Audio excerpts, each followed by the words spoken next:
Hi hello नमस्ते, स्वागत आहे सर्वांचं जहागीरदार्स किचन अँड लाईफस्टाईलमध्ये। आज मी एक मस्त अशी अमृतसरी पनीर भुर्जीची रेसिपी घेऊन आलेली आहे। त्यासाठी सर्व व्हेजिटेबल्स मला ज्या आकारामध्ये हवे होते त्या आकारात मी कट करून घेतले। आता अमृतसरी पनीर भुर्जी म्हटल्यावर सगळ्यात अगोदर आपल्याला एक दह्याची पेस्ट बनवून घ्यायची आहे। तर त्यासाठी मी इथे 1.5 टेबलस्पून एवढं दही घेतलं आणि सर्व पावडर्ड मसाले जसे की काश्मीरी लाल मिरची पावडर, होममेड गरम मसाला, त्यानंतर धने पावडर, अगदी थोडंसं जिरे पावडर आणि ही कसुरी मेथी मी इथे ॲड केली आणि थोडीशी हळदही मी ॲड केली होती आणि सगळ्यात शेवटी मी इथे मीठ ॲड केलं चवीपुरतं आणि सगळं काही हे व्यवस्थित करून घेतलं। मिक्स आणि दही खूपच घट्ट असल्यामुळे मी अगदी थोडंसं पाणी ॲड करून याला पुन्हा व्यवस्थित फेटून घेतलं। आणि हे बघा, आपण जेव्हा जनरली पनीर भुर्जी बनवतो ना, तर ह्यामध्ये आपण तेलामध्ये तडका देऊन सर्व व्हेजिटेबल्स फ्राय करून पनीर ॲड करतो आणि पावडर्ड मसाले ॲड करतो। पण अमृतसरी पनीर भुर्जीमध्ये आपण असं दह्याची एक पेस्ट बनवून घेणार आहोत आणि मग पनीर भुर्जीमध्ये ती ॲड करणार आहोत। तर इथे बघा, हिरवी मिरची मी छान मध्यभागी कट करून घेतली आहे, म्हणजे तिचे तुकडे मी केलेले नाहीत। त्यानंतर सिमला मिरची आहे ती अशी जरा लांब लांब काप बनवून घेतले होते। टोमॅटोज बारीक कट केले होते आणि भरपूर असा कांदाही चॉपरला अगदी फाईनली चॉप केला होता। आणि ही दह्याची पेस्ट, आणि मी ह्या दह्याच्या पेस्टमध्ये एक इन्ग्रेडियंट ॲड करणार होते, ते म्हणजे हे बेसन। 1 टेबलस्पून एवढं बेसन मी तव्यावर छान खमंग वास सुटेपर्यंत आणि बघा असा थोडासा कलर बदलेपर्यंत मी छान भाजून घेतलं। आणि खूप जास्तही भाजायचं नाही, आणि हे जर बेसन जळालं तर मग त्याचा म्हणजे चवीमध्येही खूपच बदल होतो, त्यामुळे ते जळू द्यायचं नाही। मग दह्याच्या पेस्टमध्ये हे बेसन किंवा हरभऱ्याच्या डाळीचं पीठ मी ॲड केलं आणि पाणी टाकून सगळं काही व्यवस्थित छान पुन्हा मिक्स करून घेतलं आणि एक मस्त अशी फाईन पेस्ट तयार केली। हे बघा, दह्याची किती छान पेस्ट तयार झालेली आहे। ह्या दह्याच्या पेस्टमुळे आपल्या पनीर भुर्जीला एक मस्त अशी कन्सिस्टन्सी येते, ती खूप ड्राय अशीही राहत नाही आणि मस्त आपल्याला रोटी पराठा नानसोबत ती छान खाता येते।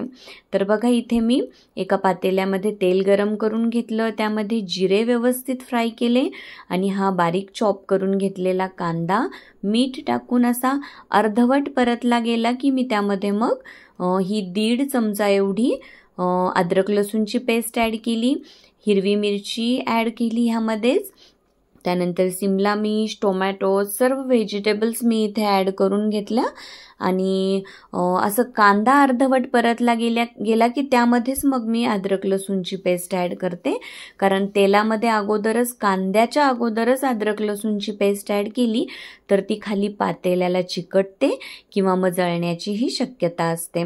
आता ह्यामध्ये मी काश्मीरी लाल मिरची पावडर ॲड केलं, होममेड गरम मसाला ॲड केला आणि भरपूर अशी धने पावडरही ॲड केली आणि सगळं काही अगदी व्यवस्थित परतवून घेतलं।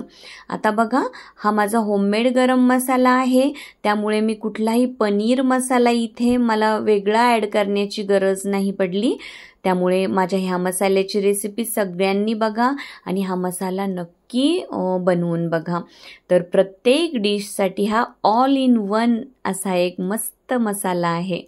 तर बघा, नंतर मग हे सगळं परतून झालं की मी ह्यामध्ये ही दह्याची पेस्ट ॲड केली आणि तीही ह्यामध्ये मिक्स करून घेतली।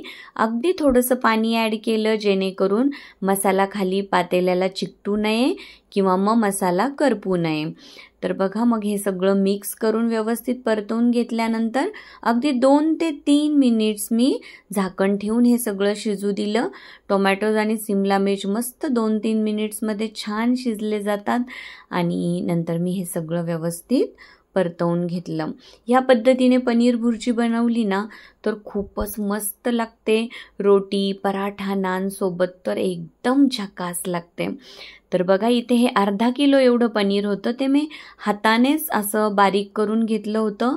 पनीर मी इथे ॲड केलं, त्यानंतर बारीक कट करून घेतलेली भरपूर अशी कोथिंबीर ॲड केली. माझ्या प्रत्येक भाजीमध्ये मला कोथिंबीर ही भरपूर हवी असते आणि कोथिंबीर शिवाय कोणतीही भाजी मी इमॅजिनही करू शकत नाही. तर बघा कोथिंबीर ॲड केल्यानंतर अगदी व्यवस्थित हे सगळं छान परतवून घेतलं आणि पनीरला चवीपुरतं मी मीठ ॲड केलं आणि त्यानंतर पुन्हा हे सगळं छान मिक्स करून घेतलं आणि व्यवस्थित परतवून घेतलं. एकदम मस्त बनते ही पनीर भुर्जी. मुलांना तर एवढी आवडते ना की दुसऱ्या दिवशीही मुले विचारतात, मम्मा पनीर भुर्जी शिल्लक आहे का? आणि हे बघा मग मी नंतर शेवटी ही घरातीलच फ्रेश मिल्क क्रीम ह्यामध्ये ॲड केली. ही जवळजवळ 1.5 टेबलस्पून एवढी मिल्क क्रीम ॲड केली आणि मी मिल्क क्रीम असो किंवा दही असो मी हे अगोदर फेटून घेत नाही.